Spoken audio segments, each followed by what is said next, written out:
এবাৰ আহিছোঁ মই মীন ৰাশিৰ জাতক জাতিকাসকলৰ বিষয়ে ক'বলৈ ওলাইছোঁ। মে মাহটো মীন ৰাশিৰ জাতক জাতিকাসকলে কেনেধৰণে কি ধৰণে যাব তাৰ কিছু বিষয়ে আপোনালোকৰ আগত আলোচনা কৰিবলৈ ওলাইছোঁ আৰু লগতে উল্লেখযোগ্য দিনসমূহ। মীন ৰাশিৰ জাতক জাতিকাসকলৰ বিষয়ে যদি আমি চাওঁ, তেওঁলোকে আৰম্ভণিতে যদি চাওঁ তেওঁলোকৰ চাৰে আছে। গতিকে তেওঁলোকৰ চাৰে থাকিলে শনি হ'ল একযোগিতৰ প্লেনেট, কাৰ্যকৰী গ্ৰহ বুলি কোৱা হয়। গতিকে শনিয়ে ভাল বেয়া ফলবোৰ শনিয়ে কাৰ্যকৰী কৰে। গতিকে শনি যিহেতু ন্যায়াধীশ, ডিচিপ্লিনেৰিয়ান গ্ৰহ, গতিকে তেওঁলোকে যদি ন্যায় বা নীতিত থাকে শনিয়ে ভাল ফল দিয়ে। ভাল কৰ্মৰ ভাল ফল, বেয়া কৰ্মৰ বেয়া ফল শনিয়ে ভোগায়।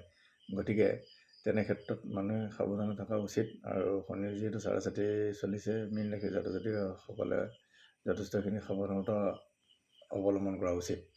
আৰু তেওঁলোকৰ আৰ্থিকভাৱে সংগ্ৰামৰ মাজেৰে ধন টকা পইচা উপাৰ্জন হ'ব।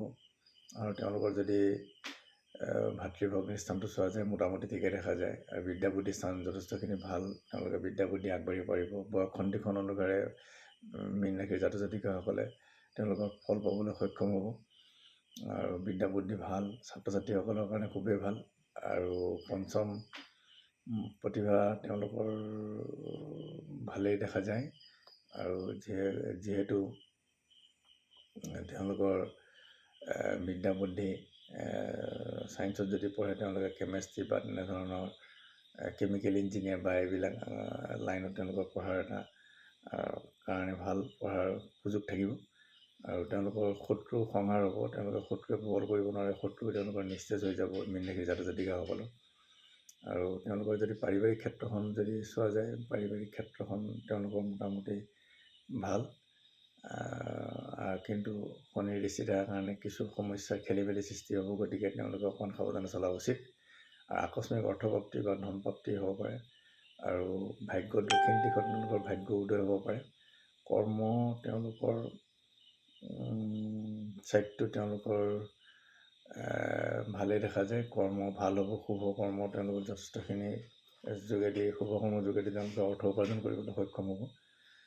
আৰু আয় যদি চোৱা যায়, আয় স্থানটো তেওঁলোকৰ যথেষ্টখিনি ভাল, ইনকামেই হ'ব, ইনকাম ভাল হ'ব। আৰু তেওঁলোকৰ যদি খৰচা পাতিও কিন্তু যথেষ্টখিনি হ'ব। গতিকে ব্যয় কৰোঁতে অকণমান সাৱধান।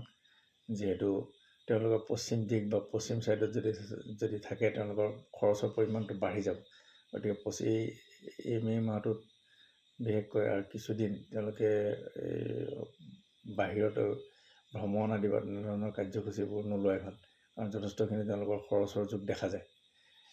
লগতে আৰু উল্লেখযোগ্য দিনসমূহ মই ক'ব বিচাৰিছোঁ। 27 মে 12 বুধবাৰে বকৰীদ আছে আৰু জৱাহৰলাল নেহৰুৰ মৃত্যু দিৱস আছে এই দিনটোতে। আৰু 31 মে 16 ৰবিবাৰ পূৰ্ণিমা তিথি আছে, পূৰ্ণিমাৰ তিথি পালন কৰিব পাৰে। আৰু শেষত মই এটা কথা ক'ব বিচাৰিছোঁ, মীন ৰাশিৰ জাতক জাতিকাসকলে যিহেতু শেষ ৰাশি, এই শেষ ৰাশিৰ জাতক জাতিকাসকলে তেওঁলোকৰ যিহেতু চাৰে চলি আছে, তেওঁলোকে সাৱধানে চলা উচিত। আৰু শনিৰ কাৰণে তেওঁলোকে আঁহত গছৰ তলত 8টা তীৰ্থতে চাকি জ্বলাব আৰু তিথি বাৰ নক্ষত্ৰ চাই পেলাই। আৰু তেওঁলোকে ৰাহুৰ প্ৰতিকাৰটো কৰিব পাৰে। কেতুৰ প্ৰতিকাৰ কৰিব পাৰে। ৰাহু, কেতু আৰু শনিৰ এইকেইটা প্ৰতিকাৰ কৰা উচিত। আৰু বুধৰ প্ৰতিকাৰটো কৰা উচিত লগতে। বুধৰ কাৰণে বালক ভোজন কৰিব পাৰে। বুধবাৰ এটাত উপযুক্ত তিথি বাৰ নক্ষত্ৰত পায়স খুৱাব পাৰে শিশুক। আৰু শনিৰ কাৰণেতো ক'লোৱেই মই। ৰাহুৰ কাৰণে চণ্ডাল ভোজন কৰাব পাৰে বুধবাৰ বা শনিবাৰ এটাত।